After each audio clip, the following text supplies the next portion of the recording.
그래서 교회에 가서 말씀을 교제하고 왔습니다. 거의 한 30년 전에 알고 계시던 그런 성도님들 이렇게 만나보고 또 옛날을 회상하면서 참 그때 참 하나님의 은혜가 참 충만하였구나 하는 그런 생각이 들었습니다. 그리고 그 30년 정도 동안 거의 못 보던 그런 성도님들도 보면서 지금까지 신앙생활을 하고 있는 것에 대해서도 참 감사하고 또 몇몇 안 보이시는 분도 있고 해서 참 우리가 신앙생활을 끝까지 주님 앞에 갈 때까지 하는 것이 또한 큰 은혜라는 생각도 하게 되었습니다. 이제 수술하고 나서 이제 조금씩 회복되고 있고 또 주님께서 많은 은혜를 주셔서 여러 모양으로 또 여러 부분에서 주님 참 은혜를 날마다 이제 느끼고 있습니다.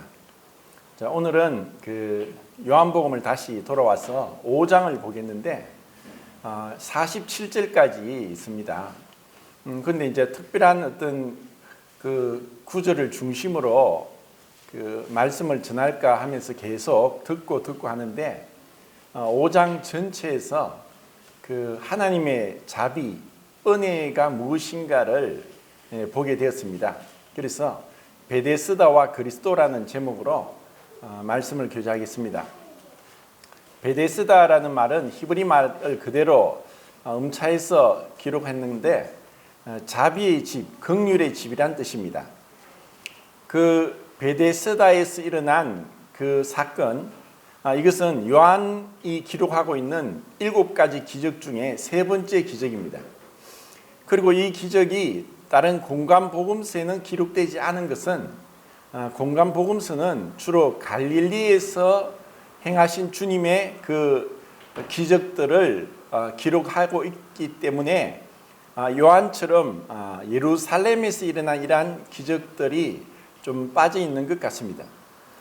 그런데 이제 요한복음 5장에서 그 베데스다에서 일어난 이 기적이 우리에게 무엇을 의미하는가, 그리고 그 이후에 있는 그 말씀들, 유대인들과의 변론과 또 주님의 그 말씀에서 우리에게 주시고자 하는 그 하나님의 메시지가 무엇인가를 한번 생각해 보겠습니다. 우선은 이 요한복음 5장에 나타난 잘못된 지식, 편견이 무엇인지를 보겠습니다.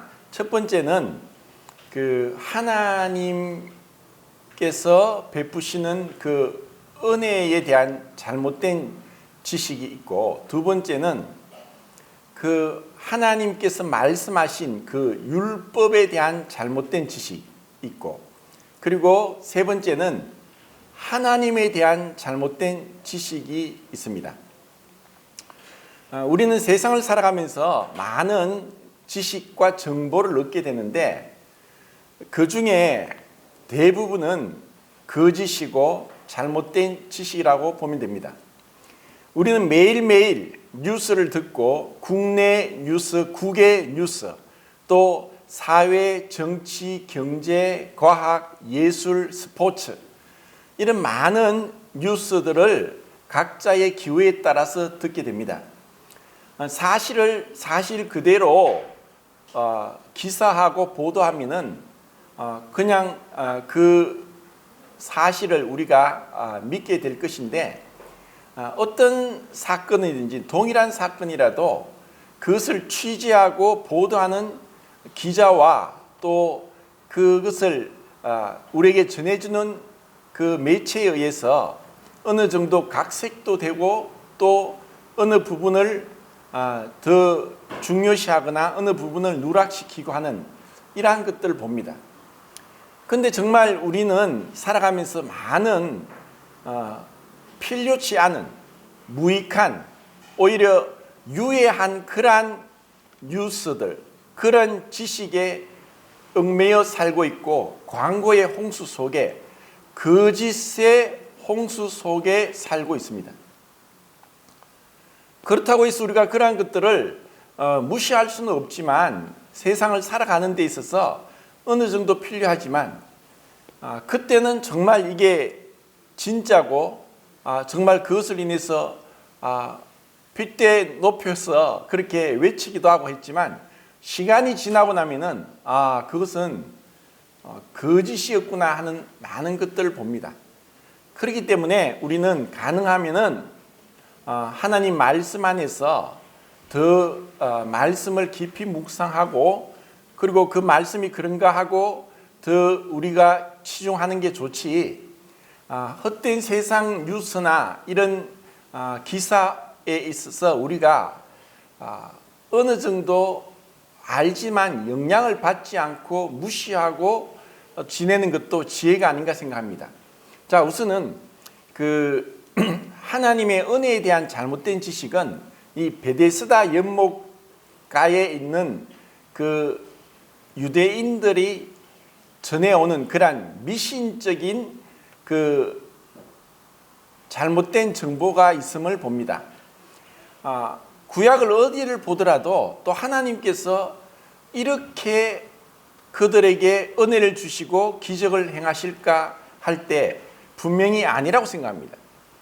베데스다는 자비의 집이지만 이름은 자비의 집이지만 다섯 행각이 있는 그 예루살렘의 성에는 12개의 문이 있는데 양문, 양이 들어가는 문이라고 해서 속죄 제물이 들어가는 양문 곁에 있는 다섯 행각이 베데스다입니다. 그 연못가에는 수많은 병자들, 소경, 또 절뚝거리는 자, 혈기 마른 자라고 이렇게 세 가지로 묘사하고 있는 그 병자들이 그 연못가에 앉아 있는데 왜 거기 앉아 있느냐? 한 번씩 뭐 언제인지 모르고 정한 때도 없이 간헐적으로 천사가 하늘에서 내려와서 그 연못에 물을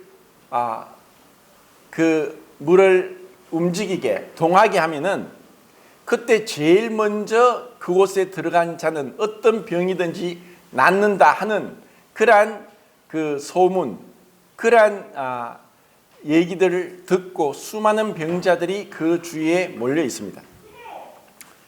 근데 이것을 제가 생각할 때는 거짓말입니다. 엉터리입니다.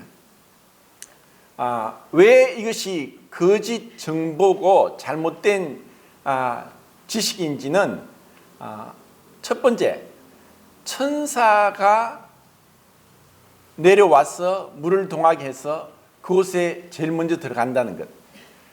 하나님께서 천사를 그렇게 사용하신다는 성경의 구약의 어느 구절도 없고, 그리고 또 그 안에는 제일 먼저 그 물에 닿아야만 병이 낫는다는 것은 하나님의 은혜와는 전혀 상반되다는 것입니다. 그것은 인간의 지식이고 인간의 욕망이고 인간의 그 철학입니다. 이 세상은 무엇이든지 빠르고 또 더 많은 또 더 여러 가지 것들을 남들보다 더 앞서야 되고 하는 것이 이 세상의 철학입니다. 그런데 하나님의 은혜는 그렇게 임하지 않는다는 것을 예수님을 통해서 우리는 볼 수 있습니다. 그런데 대부분의 사람들은 이러한 잘못된 정보, 잘못된 지식에 속아서 평생을 살아가는 사람이 너무 많습니다. 우리 인생도 사실 냉철하게 또 정말 엄밀하게 여러 우리가 알고 있는 지식들을 살펴보면은 거짓되고 잘못된 지식들이 많고 또 그것이 잘못된 줄도 모르고 평생을 그것을 믿고 있다가 죽을 때까지 깨닫지 못하고 죽는 경우도 많습니다. 물론 우리가 구원의 지식에 있어서는 은혜로 우리가 구원받았고 믿음으로 구원받았다는 것은 알고 있지만 그 외에 세상적인 많은 지식들은 너무 그것을 추종하거나 의지하거나 또 그것에 빠져서는 안 된다고 생각합니다. 이럴 수도 있고 저럴 수도 있고, 또 그것이 정말 그런가 해서 깊이 다각적으로 다양하게 생각을 해야 됩니다. 그것이 이제 예수님께서 자신이 하나님이신 것을 증거하는데, 예수님께서도 내가 내 스스로 나를 증거하면 그것이 옳지 못하되 하는 말씀을 보면서, 구약에서 어떤 증거를 하는 데 있어서는 두 사람 이상, 최소한 두 사람 이상의 증거가 있어야 됩니다. 그런데 우리는 혼자서 지레짐작, 혼자서 결정하고 혼자서 판단하고 하는 많은 것들이 실상은 잘못된 것이고, 잘못 안 정보고, 그리고 한 부분만 본 것이고, 전체적으로 그릇된 해석을 하고 있는 경우가 많습니다. 그렇기 때문에 우리에게 있어서는 교제, 그 폭넓은 교제, 그리고 자기 자신을 객관화시키고, 그리고 솔직하고 정직한 대화를 통해서 점점 자기가 알고 있는 것들을 수정해 가는 과정이 이제 올바른 교제라고 생각합니다. 그런데 그런 어떤 객관화는, 자신이 알고 있는, 혼자서 판단하고 어떤 것을 들었던 것들을 혼자서 판단하고 결정해 버리는 것은 굉장히 위험합니다. 잠언에도 원고의 말이 바른 것 같지만 피고가 와서 그 진위를 밝힌다.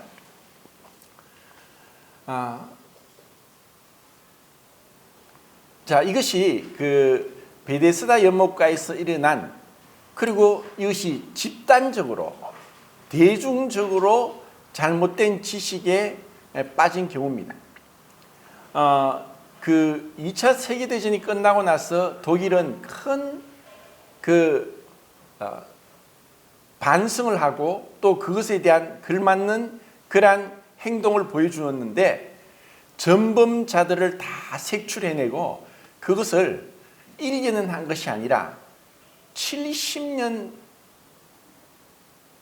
동안 계속 그 2차 대전의 전범들을 가려내는 일을 하고 재판을 하고 그게 맞는 그 심판을 행하면서 그들 가운데 다시는 이와 같은 범죄가 집단적으로 국가적으로 일어나지 않도록 하는 그런 큰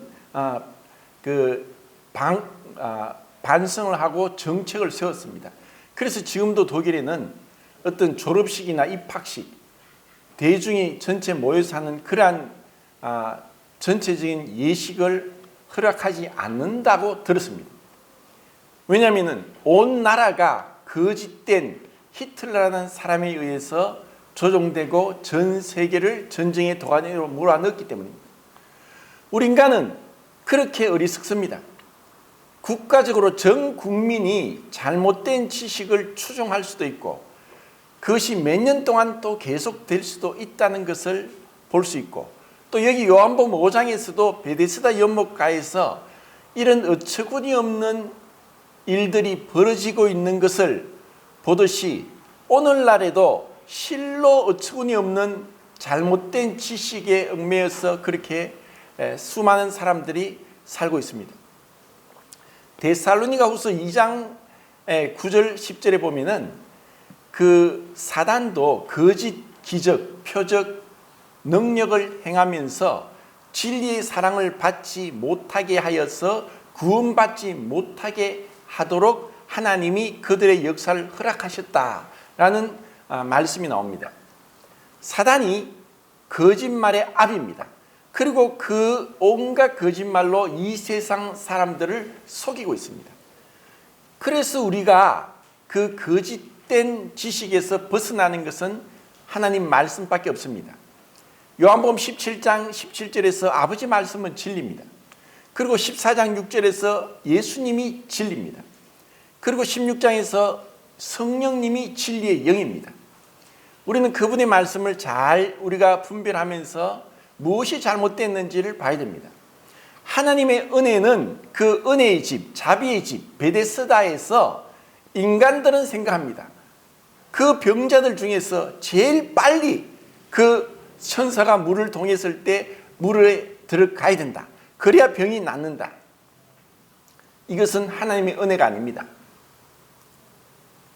그리고 그 자리에 참된 자비의 주체자이시고 긍휼의 주체자이신 그리스도께서 오셨는데도 그들이 잘못된 지식에 빠져 있기 때문에 그리스도는 안중에도 없습니다.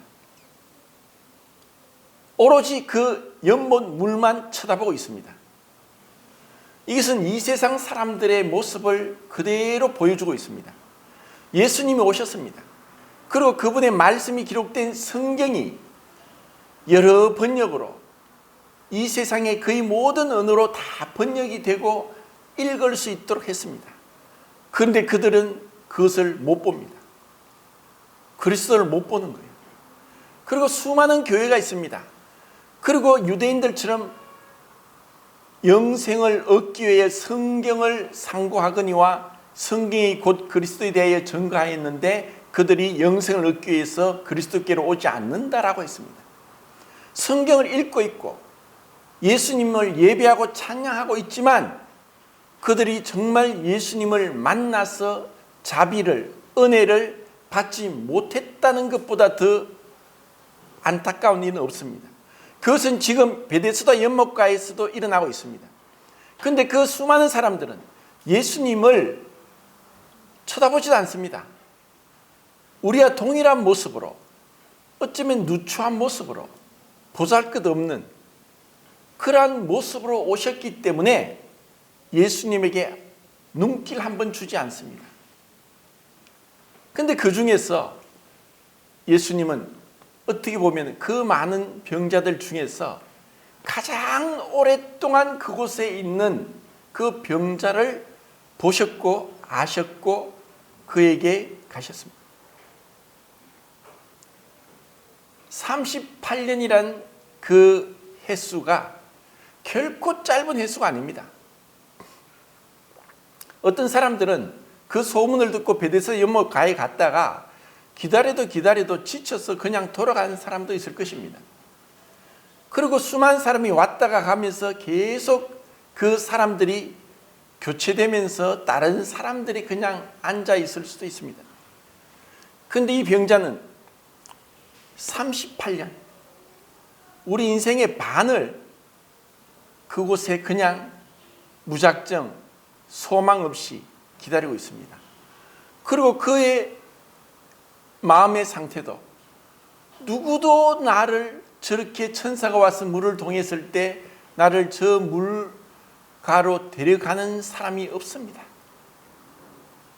얼마나 비참한 비극적 일입니까?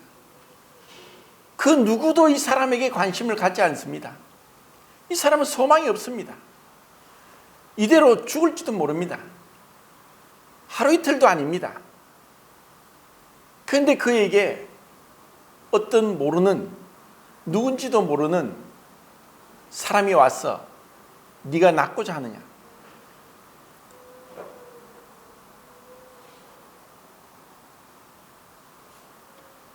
이것보다 더 기쁜 소식은 없을 겁니다.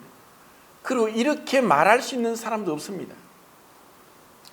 우리 인생은 거짓 속에서, 그리고 무책임한 말 속에서, 그리고 자기를 자랑하고 높이는 말 속에서, 또 남을 이용하고 덩쳐먹기 위해서 수많은 말들을 내뱉고 살아가는 가운데 정말 38년 동안 이 자리에 있으면서 누구도 하나 그를 붙잡아 주지 않고 도와주지 않고 관심 써주지 않고 염려해 주지 않는 그 사람에게 어떤 분이 왔습니다. 네가 낫고자 하느냐?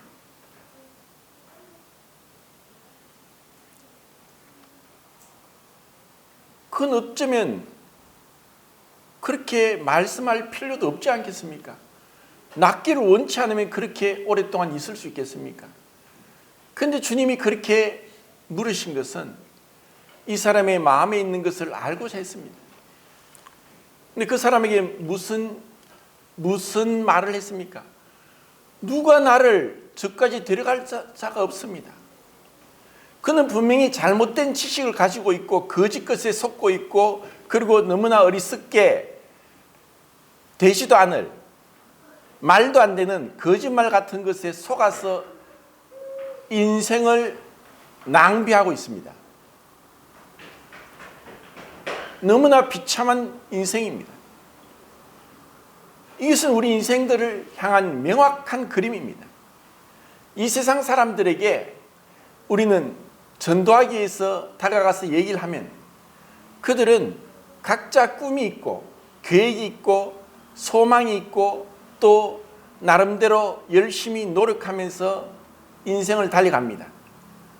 좀 더 잘 살기 위해서, 원하는 것을 얻기 위해서, 하고 싶은 것을 하고 누리고 먹고 마시고 있고 또 어딘가 가고 알고 싶고 자기가 마음에 계획한 것을 성취하기 위해서 열심히 달려갑니다. 그런데 그 끝은 무엇입니까? 그것은 생각지 않습니다. 내 인생이 무엇이냐? 내가 왜 이 땅에 왔느냐? 내가 살아가는 목적이 무엇이냐? 죽음 뒤에는 무엇이 있는가? 무엇을 해야 올바른 삶인가? 참으로 진리가 무엇이고 하나님이 계신가? 그러면 하나님은 앞에 나는 어떠한 존재인가? 이러한 궁극적이고 형이상학적인 질문에 대해서는 외면하고 오로지 보이는 것, 눈에 보이는 것을 쫓아갑니다. 이것이 베데스다 연못가에 있는 38년 된 병자의 모습입니다. 이것은 우리 구원받지 못한 인생들을 향한 하나님의 그 분명한 진단입니다. 그런데 이 자에게 이 자는 지금 자기에게 네가 낫고자 하느냐 하는 그 말씀을 누군지도 왜 그 질문을 하는지도 모릅니다. 그냥 마음의 하소연, 푸념만 늘어놓았습니다. 그때 놀라운 말씀이 들려왔습니다. 일어나 네 자리를 들고 걸어가라. 이것은 참으로 말도 안 되는 얘기입니다. 오늘날 아무리 훌륭한 의사라도 이렇게 38년 동안 꼼짝 못하고 있는 자를 뭐 좋은 약이 있고 또 좋은 치료가 있고 수술을 하고 했다 할지라도 절대로 금방 일어나 걸어갈 수 없습니다. 물리치료를 해서 이 굳은 뼈와 근육과 신경이 조금씩 움직이게 해서 그 병의 원인을 찾아서 그것을 고쳤다 할지라도 물리치료를 오랫동안 해야만 조금씩 걸어갈 수 있지 38년 동안 꼼짝 못한 사람이 갑자기 일어나서 그것을 자리를 들고 걸어가는 것은 불가능한 것입니다. 절대로 불가능한 것입니다. 그런데 이 불가능한 것을 가능하게 한 것은 그 생명의 말씀, 진리의 말씀, 구원의 복음을 전하시는 그 예수 그리스도 그분에게서 나왔습니다. 그분의 말씀의 능력이 있습니다. 그분의 치유, 그분의 말씀은 그 치료, 기적은 즉각적이고 완전합니다.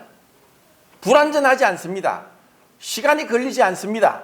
그 자리에서 말씀으로 없는 것을 있는 것 같이 부르시고 죽은 자를 다시 살리시는 그분의 말씀에 의해서 이 38년 된 병자는 벌떡 일어서서 38년 동안 자기가 누워있던 그 자리를 들고 걸어갔습니다. 기적이 일어났습니다. 놀라운 은혜가 임했습니다. 그런데 그 수많은 병자들은 이것에 대해 관심이 없습니다. 도통 남에 대한 관심이 없고 자기밖에 모르고 자기 인생만 계획하는 것이 우리 인생입니다. 그것이 죄인된 모습입니다. 남이 어떻게 되든 상관없습니다. 내만 잘 되는 것이고 내가 조금 배부르고 여유가 있으면 그때서야 조금 주위를 둘러보는 것이 우리 인생입니다. 그래서 이와 같은 기적이 일어났는데도 그들은 아무도 눈치채지 못했던 것입니다. 자, 이것이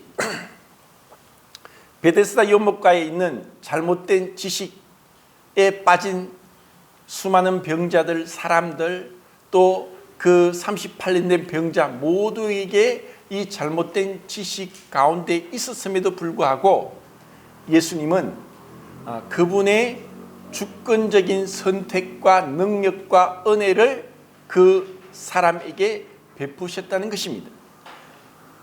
이것은 어떻게 보면은 만약에 이 38년 된 병자를 옆에 있던 어떤 환자가 평상시에 관심이 있고 대화를 하고 있었다면은 이것을 보고 나에게도 말씀하소서, 나도 고쳐주소서, 나도 낫길 원합니다 하고 매달렸다면은 예수님이 그것을 외면하고 모른 척하고 그냥 지나갔을 리 절대 만무합니다.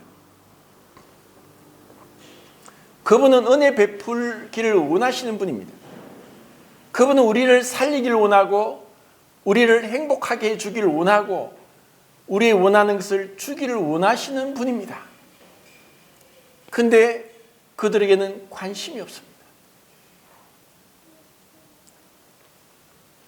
자, 이런 기적이 일어났는데 이제 두 번째 말도 안 되는 잘못된 지식을 가진 유대인들은 5장 16절, 17절, 18절에 보면은 아니 당신은 누군데 안식일에 이 사람을 낫게 해서 움직이게 하느냐? 안식일에 아무것도 하면 안 되는데 왜 안식일에 이 병을 고치느냐? 하고 예수님을 핍박하고 비난하고 태클을 겁니다. 이 얼마나 웃기는 일입니까?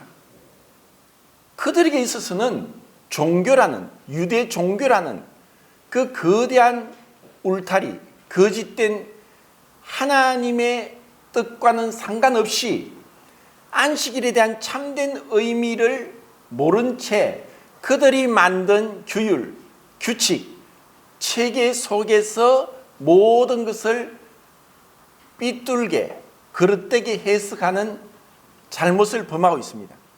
안식일에는 무엇도 해서는 안 된다. 그래서 38년 된 병자가 여기서 고침을 받고 나왔는데도 예수님을 핍박하고 안식일에 일을 했다고 잘못했다고 하는 겁니다. 이것이 종교에 빠진 사람들의 모습입니다. 기독교도 종교화가 된다면 이와 같은 유대인들과 같이 똑같은 잘못을 범할 수 있습니다. 정말 무엇이 중요한가? 우리는 때로는 실체가 빠지고 생명이 빠지면 형식주의에 빠지고 외식에 빠집니다. 바리새인들이 그랬듯이 그들은 겉모양은 다 율법을 지켰습니다. 겉모양은 지켰지만 실체가 없었습니다.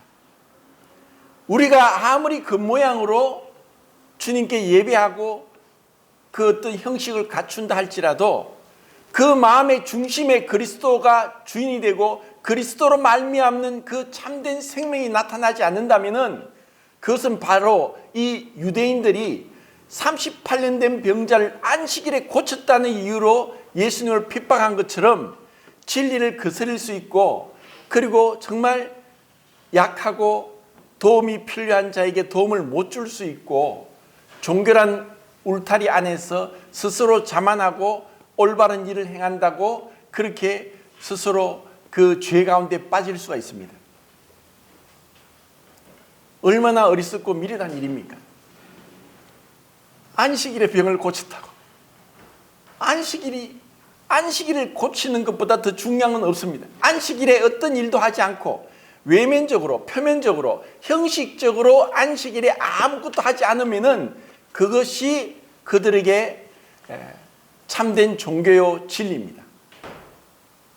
오늘날도 이스라엘에 가면 그렇습니다. 호텔에 가면은 안식일 날 엘리베이터가 2개 이상 되면 하나는 꼭 안식일 엘리베이터가 있습니다.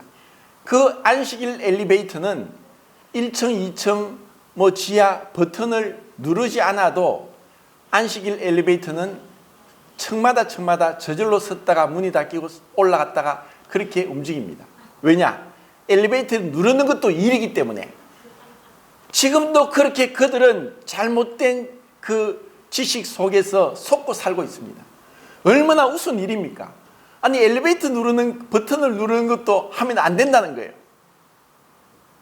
그래서 이 안식일 날 그들이 병을 고친 이 기적에 대해서 눈이 가려져 있습니다. 너무나 안타까운 일이죠. 그러면 우리에게 우리가 알고 있는 지식으로 참된 진리를 바라보지 못하고 주님의 뜻을 헤아리지 못하면서 내가 내 나름대로 어떠한 그 잘못된 편견에 빠질 수가 있습니다. 우리가 예배를 드리는 것은 어린아이부터 노인에 이르기까지, 초신자부터 성숙한 그리스도인에까지, 구도자에서부터 구원받은 성도에까지 다양합니다. 그리고 어떤 형식도 없고 주보도 없고 순서도 없고 자유롭게 그렇게 기도도 하고 또 찬송가도 택하고 합니다. 그런데 제가 이때까지 예배를 드리면서 예배 시간에 맞지 않는 찬송을 택하는 경우도 있었습니다. 그런데 어떤 경우는 앞서 인도하는 분이 이 찬송은 예배 시간에 합당하지 않습니다 하고 무시해버리고 다른 찬송을 택했습니다.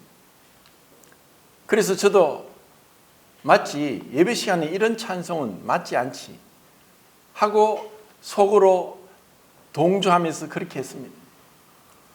그런데 지나서 생각해 보니까 그렇게 그 찬송을 택한 사람에게 있어서는 굉장히 무시당한 것 같고 얼굴이 화끈거리고 부끄러운 일입니다.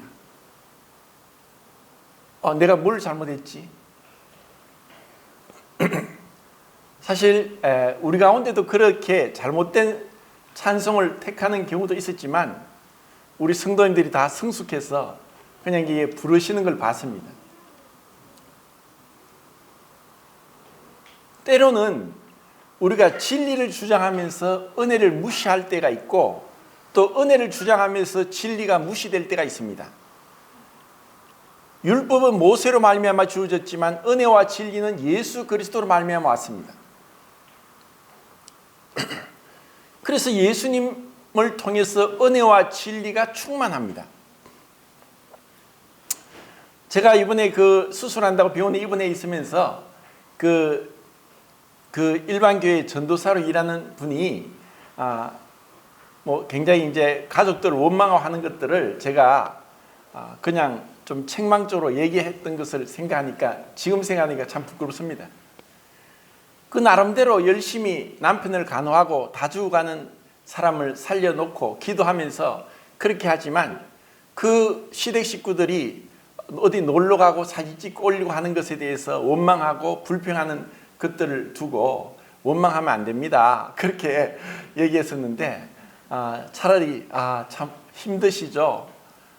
참 그렇게 간호하는 것을 볼 때 참 대단하십니다 하고 위로하면서 그렇게 얘기를 하지 못한 것이 제 잘못입니다. 제가 참 이게 은혜가 부족한 것 같습니다. 때로는 우리가 어떤 행동에 대해서 형제님, 자매님 왜 이렇게 하세요? 이렇게 당장 이렇게 책망하고 나무라면은 대부분 사람들은 움츠러들고 그것에 대해서 반항하고 그리고 외면합니다. 정말 때로는 경우에 따라 다르겠지만 연약한 자를 붙들어주고 규모 없는 자를 책망하는 그러한 지혜도 필요하다고 생각합니다.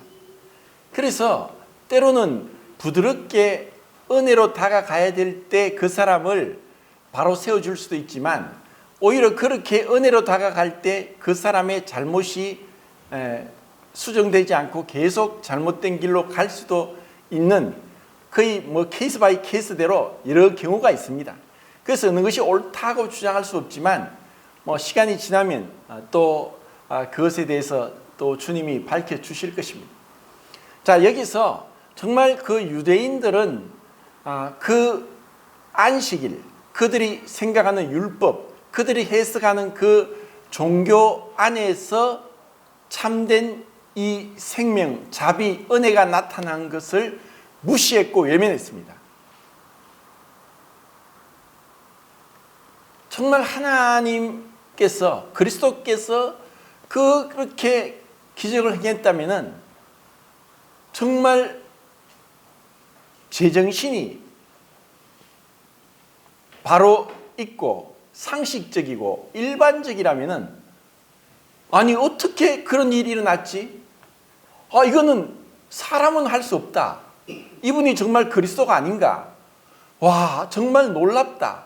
38년 된 병자를 단숨에 말씀 한마디로 어떠한 다른 행동도 하지 않고 어떠한 일도 하지 않고 즉각적으로 완전하고 낫게 했다는 것은 기적 중의 기적이다. 정말 여기가 베데스다, 은혜의 집, 자비의 집이다 하고 주님을 바라보고 그분 앞에 무릎 꿇고 경배해야 될 것이 당연한데, 오히려 안식일에 병자를 고쳤다는 이유로 예수님을 핍박하게 됐다는 것보다 더 슬픈 일은 없을 겁니다. 그리고 또 그들은 18절에 하나님을 자기의 아버지라 하고 친아버지라 하면서 자기를 하나님 아들로 얘기하는 것은 곧 자기를 하나님으로 인정하는 거다.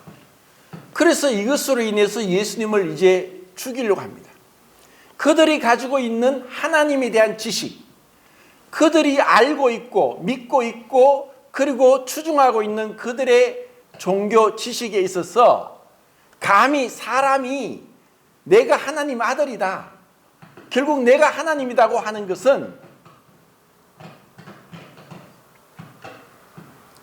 말도 안 되는 거짓말입니다. 자, 우리가 하나님을 얼마나 잘 알고 있습니까? 우리가 하나님을 정말 다 알고 있습니까? 하나님은 한 분이다. 그리고 출애굽기 33장 20절에 나를 보고 살 자가 없다. 하나님은 디모데전서 6장 16절에 아무 사람도 보지 못하고 또 볼 수 없는 자고 가까이 가지 못할 빛에 거하시는 분이다. 하나님은 그런 분이다. 하나님은 한 분이다.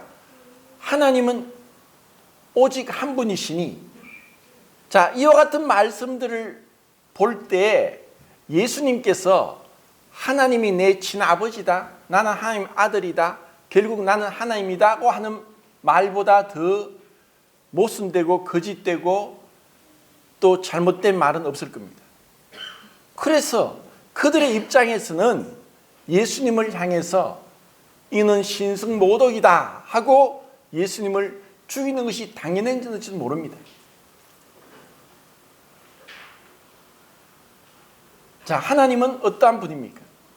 그러면 예수님이 이렇게 말씀하시고 이제 계속 이제 그들을 향해서 예수님이 자기를 증거하십니다. 네 가지로. 첫 번째는 하나님 아버지, 두 번째는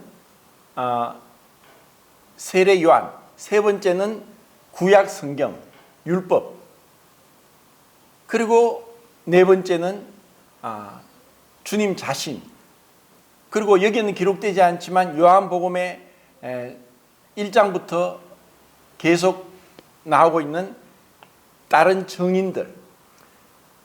예수님은 당신 하나님이고 거룩한 이스라엘의 그 구세주고 그리고 우리의 주인이 되시고 그리스도가 되신다, 살아계신 하나님의 아들이다 라고 요한복음에 여러 사람들이 증거했습니다. 그리고 백부장마저도 이는 진실로 하나님의 아들이었도다 하면서 십자가에 못 박혀 죽으신 그리스도를 향해서 예수님께서 살아계신 하나님의 아들이라고 증거했습니다.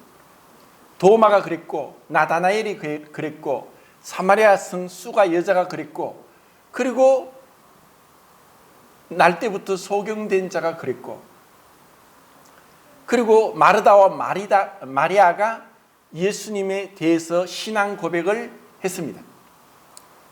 그리고 하나님 아버지께서도 예수님에 대한 증거를 하셨습니다. 마태복음 3장에서 예수님이 세례 요한에게 침례를 받고 올라오실 때 이는 내 사랑하는 아들이요 내 기뻐하는 자라 하고 하늘에서 음성이 들려왔습니다.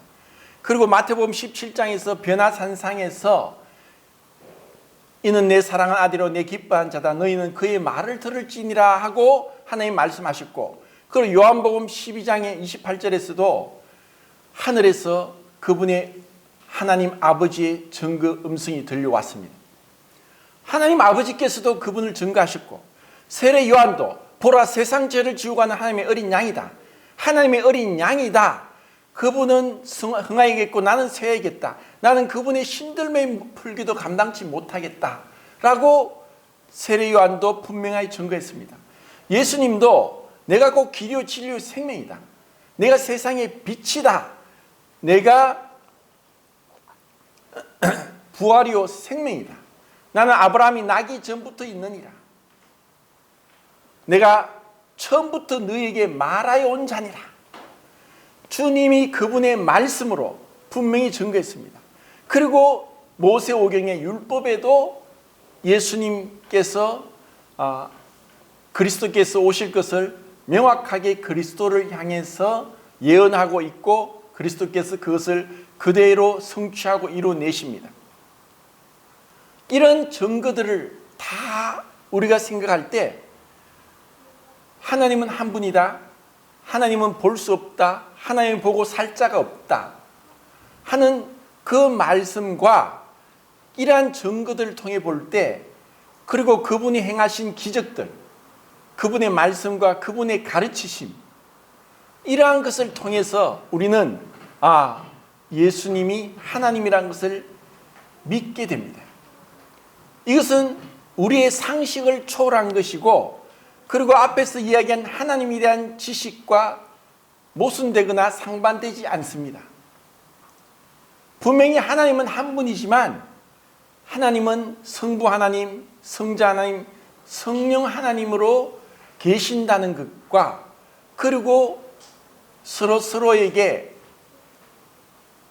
다른 어떤 인격체로 존재하고 계신다는 것, 그리고 그 예수님이 인간이지만 또 완전한 하나님이라는 참으로 우리의 이해를 벗어난 초월한 그분에 대해서 어렴풋하게 어느 정도 알게 되고 믿게 됩니다. 예수님이 우리가 동일한 육체를 입고 오셨는데 동일하게 그분은 배고프시고 피곤해서 주무셔야 했고, 그리고 힘이 없어서 풀석 자리에 주저앉으셨고, 그리고 눈물을 흘리시고,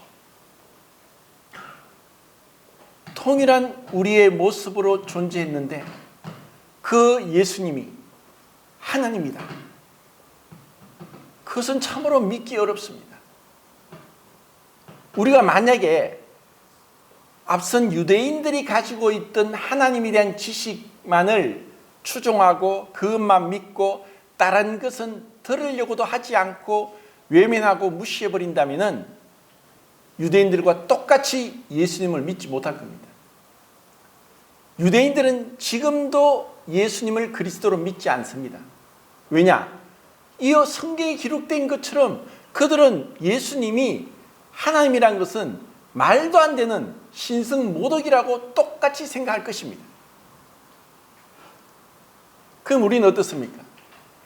우리가 예수님을 믿을 수 있는 것은, 자, 먼저 그 37절, 38절, 39절에서 예수님이 그 사도 요한에 의해서 그들이 부정적인 그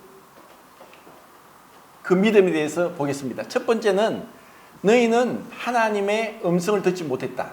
두 번째는 너희는 하나님의 형상을 본 적이 없다. 세 번째는 너희에게 말씀이 거하지 못한다. 네 번째는 그래서 너희들은 믿지 않는다 라고 얘기했습니다. 먼저는 유대인들도 출애굽하고 나서 유대인들도 하나님께서 시내산에서 천둥이 치고 번개가 치고, 그리고 검은 구름이 몰려오면서 산이 흔들리고 하늘이 떠나갈 처럼 그런 무서운 상황 속에서 출애굽기 20장 19절에 그들이 뭐라고 하느냐? 하나님 우리에게 말씀하지 마십시오. 무섭습니다. 죽을까 합니다. 모세를 통해 말씀하십시오. 도저히 하나님의 그 음성을 들을 수 없습니다. 죽을 것 같습니다. 그들은 그렇게 대답했습니다. 하나님은 우리를 만드시고 우리와 대화하기 원하십니다. 우리와 솔직한 대화를 하길 원하고, 마치 어린아이가 점점 자라면서 말을 배우고 엄마 아빠가 대화를 하고 자기 의사표현을 하듯이 우리에게 언어를 주시고, 이 수많은 언어들, 다양한 언어들을 구사할 수 있는 능력을 우리에게 주시고, 그 언어를 통해서 하나님을 알게 하시고 하나님과 대화하도록 모든 동물들에게 유일하게 우리 인간에게 언어를 주셨는데, 그것은 하나님과 대화와 그분을 알게 하기 위함이고 그분과의 사랑의 관계가 되도록 하기 위한 하나님의 놀라운 축복이 우리의 언어에 있습니다. 그런데 그들은 듣기 무서워했고 두려워했습니다. 죽을 것 같이 그들은 무서워했습니다. 어떻게 보면 우리도 당연합니다. 만약에 계속 천둥이 치고 번개가 치고 막 산이 흔들리고 우리가 있는 땅이 흔들리고 이런 무서움이 온다면 우리도 정말 무서워서 하나님이 이렇게 무서운 분인가? 하나님 말씀하지 마십시오. 다르게 말씀하십시오. 이럴 수 있는 게 당연합니다. 그래서 하나님은 모세에게 그분을 만날 수 있는 길, 성막, 그리고 성소와 지성소를 만들고, 그리고 그 위에 속죄소에서 말씀하셨습니다. 민수기 7장 89절에 모세가 그 속죄소 위에 임한 하나님과 대화를 했다고 했습니다. 하나님이 우리와 대화할 수 있는 유일한 장소는 바로 속죄소입니다. 그 죄가 용서받는 자리, 그 속죄소를 다른 말로는 시언좌라고 했습니다. 은혜가 보여지는 자리, 시언좌, 영어로 멀시 시트, 그리고 헬라어로 히스테리온인데 이것이 신약 성경에 두 번 쓰였습니다. 로마서 3장 25절과 요한일서 2장 2절에. 근데 그곳에 뭐라고 번역됐냐면 화목 제물로 쓰였습니다. 그런데 다윗 성경에만 로마서 3장 25절에 이름으로 그리스도의 피로 말미암아 믿음으로 말미암는 그리스도를 하나님 화목 제물로 세우셨으니 라고 그 영어에도 propitiation 그리고 그렇게 번역했지만 다윗에게는 이름으로 그리스도의 피로 믿음으로 말미암는 하나님과의 속죄소로 그리스도를 세우셨으니 라고 번역했습니다. 그래서 그 속죄소, 시온자는 바로 예수 그리스도입니다. 예수 그리스도가 하나님으로서 그 하나님과 동등됨을 취할 것을 여기지 않고 인간의 모양으로 오시지 않았다면 은혜는 없습니다. 절대로 우리는 은혜를 받을 수 없습니다. 그 은혜가 임한 곳은 속죄의 자리입니다. 그리고 그것은 예수 그리스도가 바로 베데스다입니다. 우리는 그리스도 안에서 하나님과 만나고 하나님과 화목되고 그곳에서 죄를 용서받고 그곳에서 은혜를 입는 것입니다. 하나님의 그 놀라운 은혜가 임하기 위해서 하나님 아버지는 독생자 예수님을 십자가에 못 박았습니다. 그 하나님의 은혜가 우리에게 임하기 위해서 예수님이 사람이 되셨습니다. 그리고 사람들에게 말도 못할 모욕과 수치와 비난과 조롱과 침뱉음과 옷벗김 당함과 못 박힘과 십자가의 높이 들림과 그 고통을 받으신 것은 우리에게 은혜가 임하기 위함이었습니다. 그 하나님의 그 완전한 희생, 완전한 그 사랑, 그 완전한 그 용서가 십자가에서 그리스도로 말미암아 우리에게 주어졌습니다.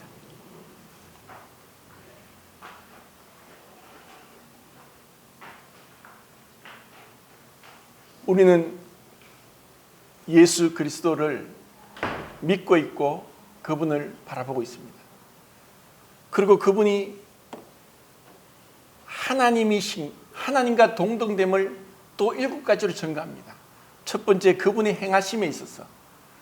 두 번째, 그분의 지식에 있어서. 세 번째, 그분의 심판에 있어서. 그리고 네 번째, 그분의 부활에 있어서. 그리고 다섯 번째, 그분의 영광에 있어서, 경배받으시는 데 있어서. 여섯 번째, 우리를 거듭남에 있어서. 그리고 일곱 번째, 그분의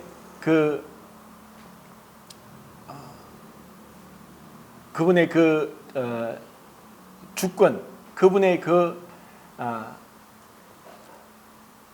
전적인 그 주권에 있어서, 그 7가지에 있어서 주님은 하나님이심을 증거하고 있습니다. 이것은 믿는 자는 이 은혜를 입습니다. 요한복음에서 처음 4번째 기적을 통해서 구원이 어떻게 이루어지는가? 3번째 기적을 통해서 구원은 은혜로 이루어진다. 4번째 기적 오병이어를 통해서 구원은 십자가의 그리스도의 희생으로 이루어진다.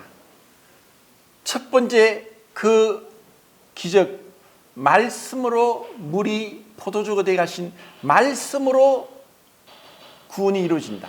두 번째, 가버나움 신하의 아들의 병을 네 아들이 나았다고 하는 그 심리나 떨어진 아들을 보지도 않고 어떤 기도 하지 않고 네 아들이 나았다는 말씀을 믿었을 때 그 아들이 나았듯이 믿음으로 이 놀라운 은혜가, 그분의 자비가 우리에게 임하는 것입니다.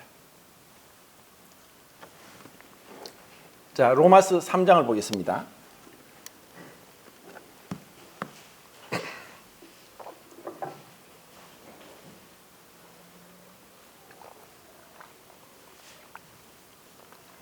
(24절) (25절입니다)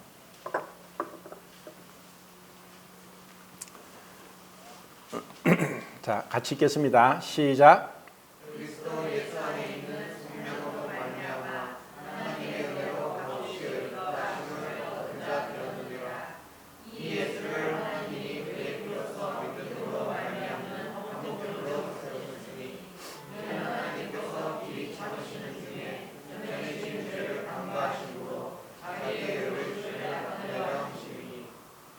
예, 그 복음 중에 복음이 바로 여기에 기록되어 있고, 그리고 제가 오늘 살펴봤던 요한복음 5장의 베데스다, 은혜의 집, 그 자비의 집이 바로 예수 그리스도고, 그분이 화목 제물이고 속죄소고, 그리고 그 예수 그리스도로 말미암아 하나님의 은혜가 값없이 우리에게 주어지고 의롭다함을 얻게 하시고 하나님과 화목하게 하셨다는 것, 그리고 이것이 우리의 믿음으로 말미암아 우리에게 주어지는 하나님의 선물이라는 것을 살펴보았습니다.